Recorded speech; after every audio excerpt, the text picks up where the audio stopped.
नमस्कार, हूनबिल टीवी देख रहे हैं आप। मैं हूं आपके साथ विशाल गर्ग और इस वक्त की बड़ी खबर का रुख करेंगे। मुख्यमंत्री पुष्कर सिंह धामी आज रहेंगे झारखंड दौरे पर।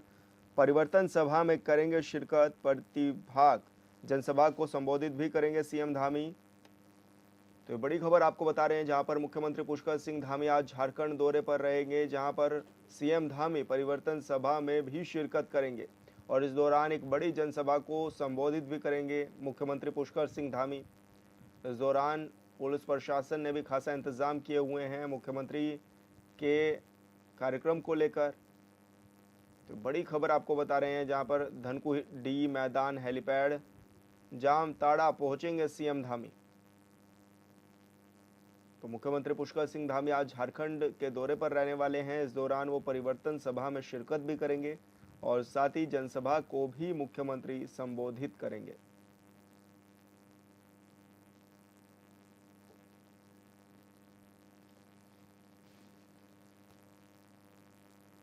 और संवाददाता अरुण सैनी हमारे साथ फोन लाइन पर जुड़ गए हैं। अरुण, क्या कुछ जानकारी मिल रही है, कहां कहां आज मुख्यमंत्री के दौरे रहने वाले हैं? जी सर, मुख्यमंत्री पुष्कर सिंह धामी का आज झारखंड दौरा है और झारखंड के दौरे पर मुख्यमंत्री पुष्कर सिंह धामी आज रहने वाले हैं और इसी के साथ साथ ही बस उनका उसके बाद जो है फिर पुनः उनकी देहरादून जो है वापसी हो जाएगी।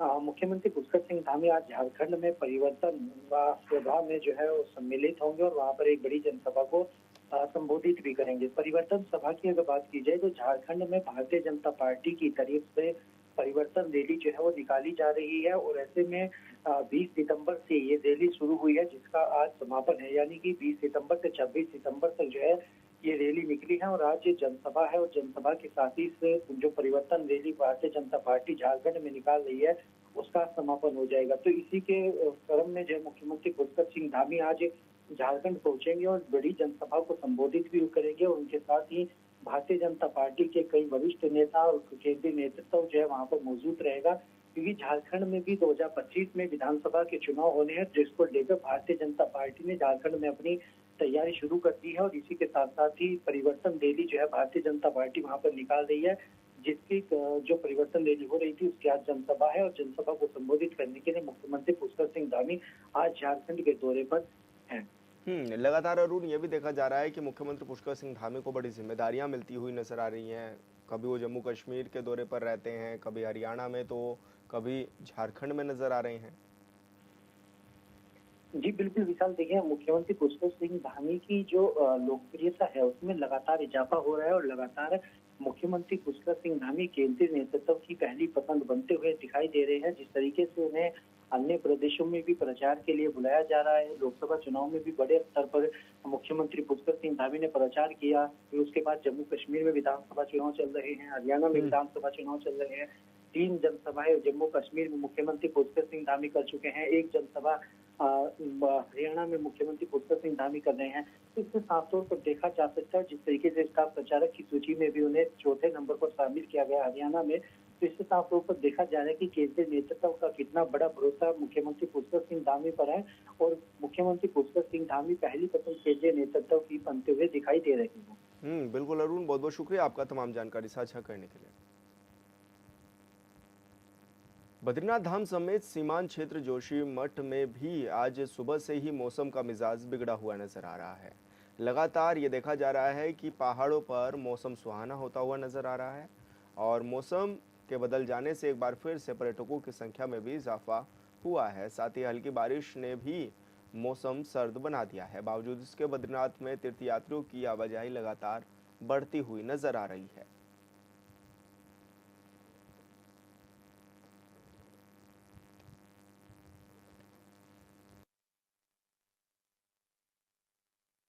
बता दें कि ये तस्वीरें जो हैं वो ज्योतिर्मठ की हैं, जहां पर ये खूबसूरत वादियां नज़र आ रही हैं और ऐसे में पर्यटक भी बड़ी संख्या में पहुंचे हुए हैं। बद्रीनाथ धाम में दर्शन पूजन के लिए भी बड़ी संख्या में तीर्थयात्री पहुंच रहे हैं और बादलों ने जिस तरह से पहाड़ों को घेरा है, बहुत ही सुंदर ये नज़ारा है। ऐसे में दूर दराज से पर्यटक पहुंचते हैं यहाँ पर बद्रीनाथ धाम में दर्शन करने के लिए और ज्योतिर्मठ की ये खूबसूरत तस्वीरें हैं, जो कि सुबह से ही मौसम सुहाना बना हुआ है और हालांकि मौसम विभाग ने भी इसको लेकर अलर्ट जारी किया हुआ है।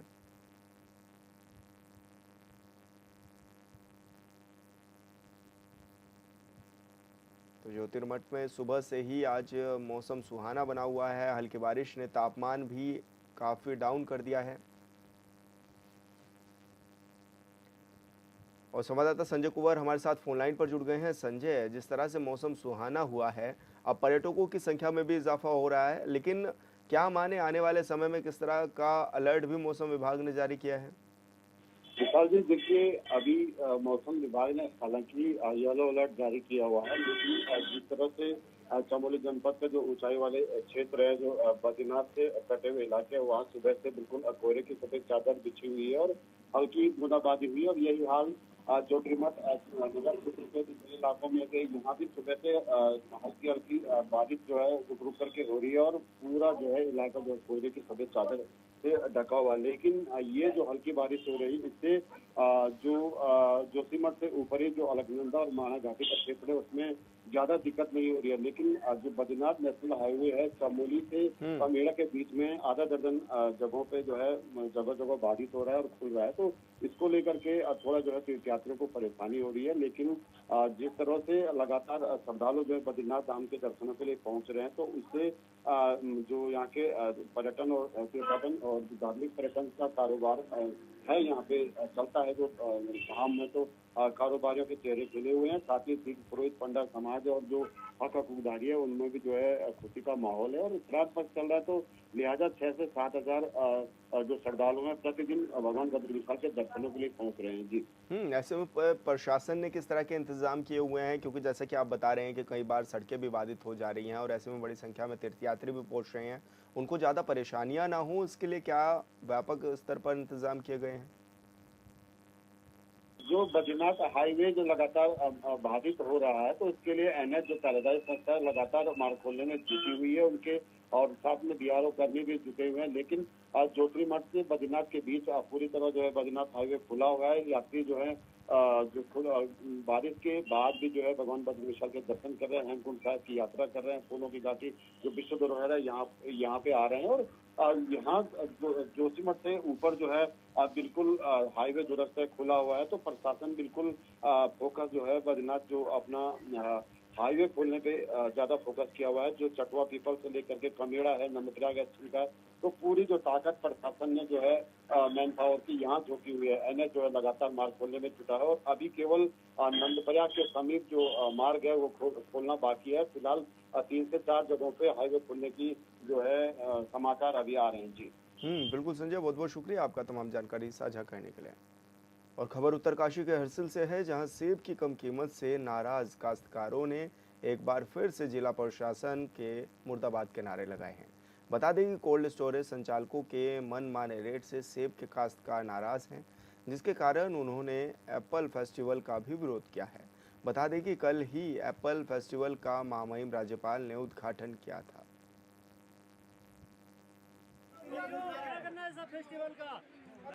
आज जो हरसिल घाटी में जो सेब महोत्सव का जो कार्यक्रम था, इसमें हमारे महामहिम राज्यपाल जी आए थे और हमारे जो विभिन्न हमारे जो विभागों से अधिकारी लोग आए थे।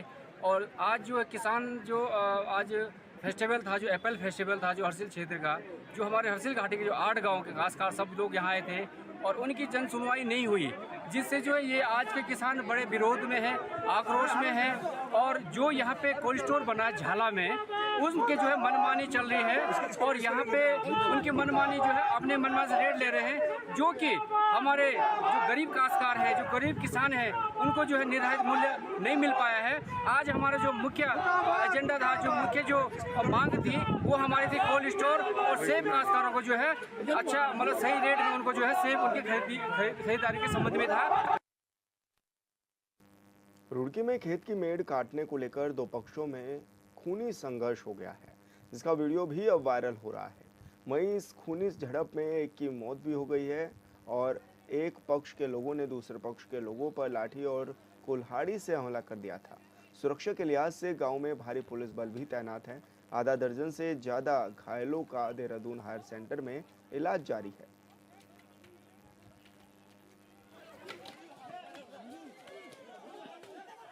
जो अभी हमारे पास सूचना है, करीब 3 से 4 लोग इसमें घायल हैं, जिसमें एक की तो मृत्यु हो गई है, एक की स्थिति काफ़ी ज़्यादा गंभीर है, उसकी भी अभी इलाज चल रहा है।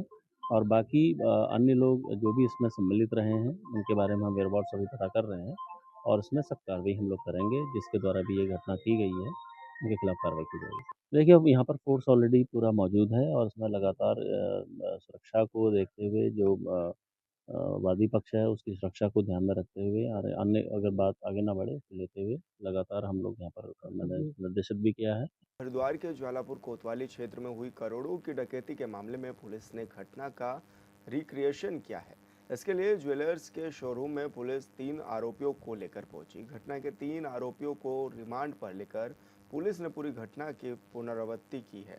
एसपी सिटी स्वतंत्र कुमार सिंह ने बताया है कि डकैती के रिक्रिएशन के लिए आरोपियों को घटनास्थल पर ले जाया गया है, जहां पूरी घटना को शोरूम स्टोर में देखा गया है। बता दें कि शहर के पौष इलाके में हुई डकैती के इस मामले में अब तक 3 आरोपी गिरफ्तार हो चुके हैं, जबकि एक आरोपी को पुलिस ने एनकाउंटर में ढेर कर दिया है। मुख्य अभियुक्त अभी भी फरार है, जिसकी तलाश पुलिस करती हुई नजर आ रही है।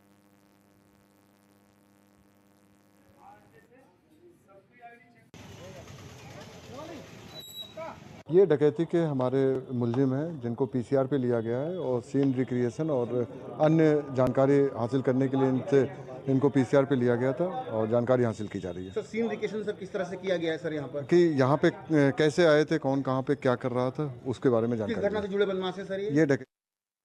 हरिद्वार के जगजीतपुर क्षेत्र में पानी के नए कनेक्शनों के बिल कुछ लोगों के लिए मुसीबत बन गए हैं। यहाँ गणपति धाम और आसपास की कॉलोनियों में पेयजल निगम की ओर से दिए गए नए कनेक्शन में कुछ घरों में पानी के 2 महीनों के बिल हजारों में आए हैं। बड़े हुए ये बिल 5-10 हज़ार के से लेकर 45 हज़ार तक के आए हैं, जिसके चलते स्थानीय लोगों ने पेयजल निगम के कार्यालय पर नारेबाजी कर आक्रोश जताया है। उपभोक्ता पेयजल निगम से सही बिल देने की मांग कर रहे हैं।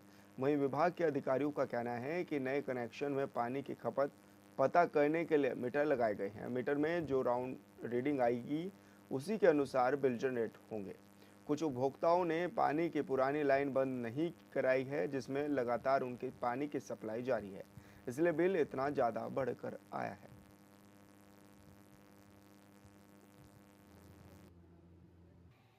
दीपिका शर्मा है और मेरा बिल पानी का 40,000 रुपये आया है और मैं घर में अकेली रहती हूँ। मैंने कितना पानी यूज़ कर लिया, 2 महीने का बिल उन्होंने 40,000 रुपया दे दिया है और मैं टेंशन में आ गई कि इतना बिल कैसे जमा कराऊँ।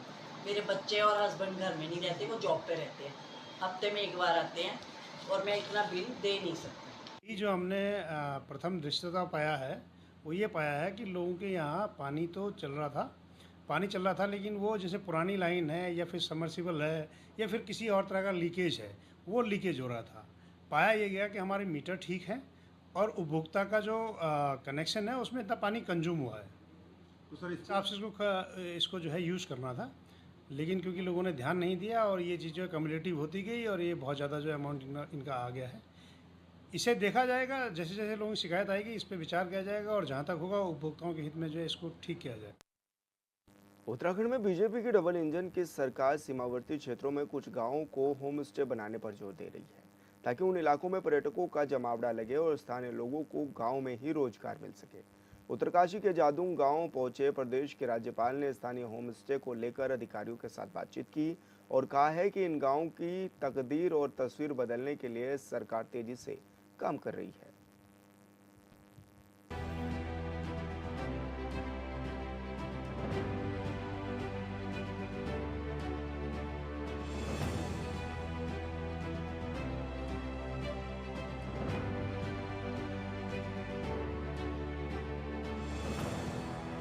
उत्तरकाशी के सीमावर्ती क्षेत्र जादूंग पहुंचे प्रदेश के राज्यपाल लेफ्टिनेंट जनरल गुरमीत सिंह ने कहा कि वाइब्रेंट गांवों में पर्यटन विकास, बागवानी के विस्तार और आजीविका के बेहतर अवसर सृजित करने पर सरकार जोर दे रही है।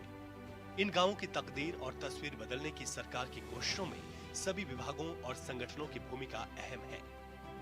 राज्यपाल ने कहा कि सीमांत गांव जादूंग को देश के पहले गांव के रूप में प्रतिष्ठित करने के लिए सरकार के प्रयास फलीभूत होने जा रहे हैं और यह पहल इस सीमावर्ती क्षेत्र में बदलाव की नई बयार लाएगी। मुझे अत्यंत खुशी है कि मैंने हर्सिल के इलाके का 2 दिन का भ्रमण किया और यहाँ पर आकर हर एक वाइब्रेंट विलेज को मैंने विजिट किया है और ख़ास तौर पर सबसे ज़्यादा आनंद आया जादूग में जाकर कि किस प्रकार इसका पुनर्निर्माण करेंगे, किस प्रकार वहाँ पर होम स्टे और टूरिज़्म को लेके आएंगे, और इसके अलावा जितने हमारे वाइब्रेंट विलेजेस हैं किस प्रकार उसके अंदर में एक नई वाइब्रेंसी और नए प्रकार से किस प्रकार कार्य करेंगे। हर्सिल में आकर अत्यंत खुशी हुई कि यहाँ के सेब, यहाँ के राजमा, यहाँ की महिलाएं, हमारे यहाँ के सेल्फ हेल्प ग्रुप अपने आप में बिल्कुल ही अलग स्टैंडर्ड के हैं। आज यहाँ पर एक एप्पल का फेस्टिवल बनाया गया, हर्सिल के हर एक नागरिक के साथ संवाद किया गया, तो आज देखकर इतनी खुशी हुई कि यहाँ पर प्रकृति का कितना आशीर्वाद है। यहाँ गंगा जमुना, यहाँ वो जो एक सभ्यता है, एक संस्कृति है, वो किस प्रकार सबसे अलग है। आज जब मैं यहाँ के प्रोड्यूस एप्पल्स को देख रहा था तो ऐसा लग रहा था कि जैसे प्रभु ने कितना आशीर्वाद दिया है। इसलिए हम सब की जिम्मेवारी हो जाती है कि किस प्रकार से इसके बिजनेस से, इसके किस प्रकार हम पूरी दुनिया को यहाँ के एप्पल का जो एक गिफ्ट है वो दे सकते हैं, और किस प्रकार उससे यहाँ की अर्थव्यवस्था के अंदर में एक अलग ही स्टैंडर्ड ला सकते हैं। दरअसल लेफ्टिनेंट जनरल गुरमीत सिंह उत्तरकाशी सीमांत क्षेत्र के वाइब्रेंट विलेज के गाँव में 2 दिनों के भ्रमण पर गए हैं। हर्षिल हेलीपैड पहुंचने के बाद राज्यपाल बगोरी होते हुए धराली गांव पहुंचे। राज्यपाल ने धराली गांव में हॉर्टी टूरिज्म के मॉडल के तौर पर स्थानीय ग्रामीणों की तरफ से सेब के बागों के बीच विकसित किए जा रहे होम स्टे और रिजॉर्ट्स का अवलोकन कर इन प्रयासों की भरपूर सराहना की। उन्होंने कहा कि इस तरह के मॉडल को पूरा प्रोत्साहन दिया जाएगा। राज्यपाल ने गांव के युवा बागवान सचिंद्र पंवार, उमेश पंवार तथा धराली गांव की महिला लक्ष्मी देवी आदि अन्य लोगों से बातचीत कर बागवानी और पर्यटन से संबंधित व्यवसायों को लेकर जमकर तारीफ की। मुझे बहुत खुशी है कि यहाँ पर होम स्टे, यहाँ पर किस प्रकार से एडवेंचर टूरिज्म, किस प्रकार इको टूरिज्म, एग्रो टूरिज्म, मेरे को इतनी खुशी हुई कि मैं एक सेब के बाग में गया तो उसके जो मालिक थे उसने कहा कि सर हम यहाँ पर एग्रो टूरिज्म लाना चाहते हैं वहाँ पर, ताकि पूरी दुनिया आकर देख सके कि किस प्रकार हर्सिल में एप्पल्स का आशीर्वाद है। और आप अगर हर्सिल के एप्पल्स को देखेंगे तो उनके अंदर में एक प्रभुता, एक स्पिरिचुअलिटी एक अलग ही किस्म की दिखाई देती है। आज हमने यहाँ की सभ्यता, संस्कृति, लोकगीत और लोक नृत्य को देखा, और जिस प्रकार से पार्टिसिपेशन था, एक ऐसा एहसास हुआ कि हमारे उत्तराखंड की महिला, हमारे हर्सिल की महिला बिल्कुल ही अलग है। उनका जो कार्यशैली है, उनके अंदर जो कॉन्फिडेंस है, वो जिस प्रकार से काम करती है वो बिल्कुल अलग है। And I am definite about it. मेरे को इतना कॉन्फिडेंस आया यहाँ पर आकर 2 दिन के अंदर में कि इस इलाके की प्रगति को, खुशहाली को कोई नहीं रोक सकता है। I am definite about it. I am absolutely sure कि इसके बाद में जो एप्पल का ट्रेड है, जो टूरिज्म है, ये अपने आप में, स्पेशली एडवेंचर टूरिज्म है, अपने आप में ये एक अलग ही स्तर पे जाने वाला है। उत्तरकाशी के सीमांत क्षेत्र धराली गांव के प्राकृतिक सौंदर्य, बागवानी व पर्यटन विकास के क्षेत्र में हुई प्रगति से अभिभूत राज्यपाल ने ग्रामीणों को अपनी तरफ से मिठाई एवं अन्य भेंट भी प्रदान करते हुए कहा कि धराली गांव के हॉर्टी टूरिज्म मॉडल को प्रोत्साहित करने के साथ ही अन्य क्षेत्रों में टूरिज्म मॉडल पर जोर दिया जाएगा। धराली के बाद राज्यपाल ने सीमावर्ती क्षेत्र के नेलांग और जांदुंग गाँव का भ्रमण किया। राज्यपाल ने इन गाँवों को दोबारा बसाए जाने के लिए किए जा रहे प्रयासों की भी जानकारी ली और राज्य सरकार की तरफ से शुरू की गई होम स्टे क्लस्टर योजना के तहत जांदुंग गाँव में होम स्टे निर्माण के लिए शुरू किए गए कार्यों का भी निरीक्षण किया। मेरा मानना है आज मतलब राज्यपाल जी अपने जादुंग गांव गए हैं, उन्होंने वहाँ पूरा विजिट किया और देखा है पूरा गांव का। वहाँ पर भारत सरकार और उत्तराखंड सरकार को भी बहुत बहुत धन्यवाद देना चाहता हूँ, क्योंकि वहाँ पर जादुंग गांव को दोबारा बसाया जा रहा है। वहाँ पर जो भी राज्यपाल जी ने जो भी देखा है उन्होंने अच्छा आश्वासन दिया और उन्होंने कहा कि यहाँ पर जो विकास होना चाहता है वो सब हम करेंगे और आगे हम उसको भविष्य में और अच्छा करेंगे। 6 परिवार का होम स्टे बन रहा है, 17 परिवार का और बनना है और भविष्य में जो नए परिवार उनका भी बनना है और उन सब के लिए भारत सरकार और उत्तराखंड सरकार द्वारा होम स्टे के लिए अनुदान के रूप में दिया जा रहा है। और मैं भारत सरकार और उत्तराखंड सरकार को बहुत बहुत धन्यवाद देना चाहता हूँ और माननीय राज्यपाल को भी बहुत बहुत धन्यवाद देना चाहता हूँ और माननीय डीएम साहब को भी धन्यवाद देना चाहता हूँ। उनकी टीम और समस्त पर्यटन विभाग को मैं धन्यवाद देना चाहता हूँ। GMVN के माध्यम से जादूंग गांव के प्रथम चरण में 6 होम स्टे का निर्माण कार्य शुरू किया गया है। 365.33 लाख की लागत से यह परियोजना 1 साल में पूरी हो जाएगी। अगले चरण में 17 होम स्टे बनाए जाने प्रस्तावित है। इस योजना के तहत क्षेत्र के पारंपरिक वास्तुशिल्प के अनुरूप निर्मित होम स्टे जादूंग गांव के मूल निवासियों को सौंपे जाएंगे। जिलाधिकारी ने बताया कि इस क्षेत्र में पर्यटन से संबंधित गतिविधियों को बढ़ावा देने के लिए इनर लाइन को शिफ्ट किए जाने सहित जनकताल तक ट्रैकिंग की गतिविधियां संचालित करने का भी प्रस्ताव है। सीमांत गांव में हो रहे इन बदलावों को ऐतिहासिक बताते हुए कहा कि जादूंग गांव में होम स्टे बनने और स्थानीय निवासियों को यहां पर आजीविका संवर्धन के लिए पर्यटन से जुड़ी विभिन्न गतिविधियों के अवसर उपलब्ध कराने से यह वाइब्रेंट गांव वास्तविक रूप से 6 दशक के बाद जीवंत हो उठेंगे। कल वो जादूंग गए थे 24 दिन और वहाँ पर उन्होंने निरीक्षण किया प्रत्येक जो घर वहाँ पर बन रहा है। जो 1962 में जो घर यहाँ से खाली हो गए थे उसमें से प्रथम चरण में 6 घर जो है पुनर्निर्मित किए जा रहे हैं और वहाँ पर जो लेबर काम कर रहे थे, चाहे वहाँ पर जो स्टाफ काम कर रहा था, वहाँ पर गवर्नर साहब ने खुद जाकर के उन लोगों से बात किया, उन लोगों को मोटिवेट किया और पूरी जो टीम है वो पूरे जोश के साथ काम कर रही है और बहुत जल्दी वहाँ पर 6 होम स्टे बनकर तैयार हो जाएंगे और सर ने हमें आश्वस्त किया है कि इसके बाद नेक्स्ट स्टेज में और भी वहाँ पर होम स्टे बनाए जाएंगे। इससे होगा ये कि जो टूरिज्म अभी हमारा गंगोत्री और हर्षिल तक रुक जाता है, ये टूरिज्म हमारा चला जाएगा सीधे नेलोंग, जादूंग और पीडीए तक। तो इसमें इनर लाइन परमिशन की जो अनिवार्यता है उसमें भी शिथिलता देने के लिए जिला प्रशासन की ओर से प्रस्ताव भारत सरकार को गया है और इसमें गवर्नर साहब ने हमको बोला है कि वो पूर्ण सहयोग इस प्रस्ताव को पास कराने में करेंगे। राज्यपाल ने कहा कि जादूंग को देश के आखिरी गांव के बजाय देश के पहले गांव के तौर पर प्रतिष्ठित किया जा रहा है। वाइब्रेंट विलेज की योजनाओं पर विभिन्न स्तरों से पूरी निगरानी रखी जा रही है, लिहाजा सभी विभाग और संगठन पूरी तत्परता व गुणवत्ता से इन योजनाओं को पूरा करने पर ध्यान दें।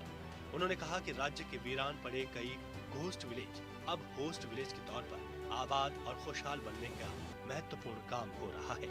इसमें कोई शक नहीं है कि इन इलाकों में अगर सरकार की योजनाएं धरातल पर पूरी तरह से उतरती हैं, तो इससे न सिर्फ इलाके में पर्यटकों की आवाजाही बढ़ेगी, बल्कि स्थानीय लोगों को भी रोजगार मिलेगा।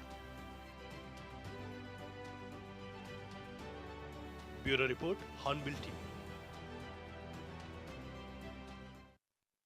और फिलहाल इस बुलेटिन में इतना ही। आप देखते रहिए हॉर्नबिल टीवी।